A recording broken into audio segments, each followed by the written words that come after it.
Olha, a segurança que a gente vê hoje na aviação, sabe, com todos aqueles protocolos, verificações, isso não nasceu pronto. De jeito nenhum. Foi construída, assim, em cima de lições bem difíceis, aprendidas com acidentes, né? Exato. E hoje a gente vai mergulhar num desses momentos-chave. Vamos usar aqui um material sobre o desastre de Staines e a segurança aérea. Para entender como um evento específico ajudou a formar a segurança de voo que a gente considera quase garantida hoje. Ok, vamos então destrinchar isso.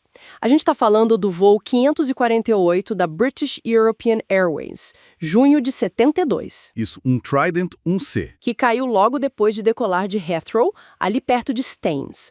Foi, assim, uma tragédia imensa. Puxa vida, 118 pessoas a bordo morreram. Teve até 2 que sobreviveram ao impacto, mas infelizmente faleceram depois. Terrível.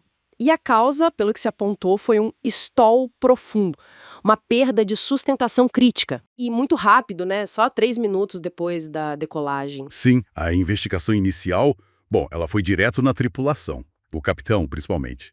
Disseram que ele não configurou os dispositivos de alta sustentação direito, os flaps, slats. E não manteve a velocidade necessária. E o mais estranho, né?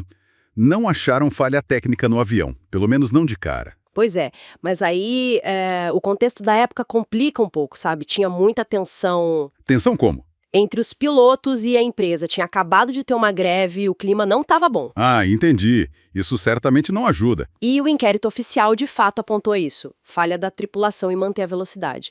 Mas a investigação foi mais fundo. E o que mais descobriram? Uma coisa que ninguém sabia.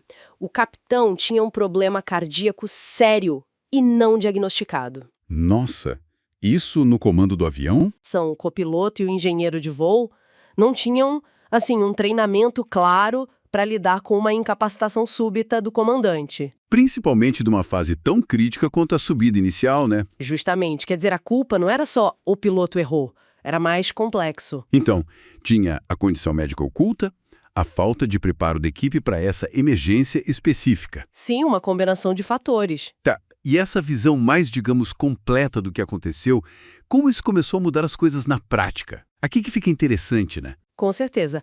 Porque essa complexidade toda exposta por Staines foi tipo o gatilho para uma das ferramentas mais básicas que a gente tem hoje. Que seria? Foi esse acidente que levou à exigência obrigatória dos gravadores de voz na cabine, as famosas caixas pretas. Ah, claro.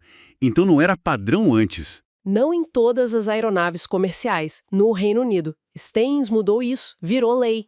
E por quê? O que a caixa preta ajudaria a entender nesse caso? Bom, imagina poder ouvir o que aconteceu lá dentro. A caixa preta poderia ter capturado, sei lá, algum som do capitão indicando mal-estar ou a comunicação entre eles sobre a velocidade caindo. Ou a falta de comunicação, talvez. Exatamente. Como o copiloto reagiu, se houve confusão, se seguiram os procedimentos. Sem o áudio, os investigadores tinham que adivinhar muita coisa, só com os dados de voo e os destroços. Faz todo sentido. A caixa preta abriu essa janela para os fatores humanos que antes era literalmente uma caixa preta. Isso permitiu analisar a interação da equipe, a tomada de decisão ali na hora H. Staines mostrou que isso era vital. E essa necessidade de entender a dinâmica da equipe, imagino que não parou só na caixa preta, certo? Não mesmo. Foi um passo importante, mas andou junto com outra mudança cultural e de treinamento fundamental, também impulsionada por Staines. Que foi? Um foco muito maior na gestão de recursos da tripulação, o CRM, né? Crew Resource Management. CRM. A gente ouve falar muito disso hoje. Pois é. A ideia é que não basta ter pilotos tecnicamente ótimos. A tripulação inteira precisa funcionar como uma equipe, especialmente sob pressão. E como o CRM ajuda a evitar situações como a de Staines, tipo com incapacitação, falha de comunicação? O CRM trabalha justamente isso. Comunicação clara, mesmo entre hierarquias diferentes, assertividade. O copiloto poder questionar o capitão, por exemplo? Sim, e ter consciência situacional compartilhada, todo mundo entendendo o que está acontecendo, gerenciar a carga de trabalho, reconhecer estresse e fadiga. No caso de Staines, um CRM bem aplicado poderia ter feito o copiloto agir mais rápido. Talvez sim. Poderia ter incentivado ele a ser mais firme sobre a velocidade baixa ou assumir o controle mais rápido se percebesse algo errado com o capitão, superando talvez alguma barreira de hierarquia ou a tensão do momento. É um treino constante para otimizar o fator humano coletivo. Entendi. Então, olhando para trás, Stains foi um ponto de virada. Doloroso, claro, mas super importante. Sem dúvida, forçou a indústria a adotar tecnologia, como os gravadores, e a desenvolver filosofias de treinamento como o CRM. Que hoje são pilares da segurança e que provavelmente evitaram muitos outros acidentes. Exatamente. Mostra bem como a segurança aérea muitas vezes evolui de forma reativa, né? Uma tragédia acontece, expõe uma falha no sistema. Seja técnica, humana, de procedimento. Isso. E aí força a criação de barreiras mais fortes. É um ciclo de aprendizado contínuo.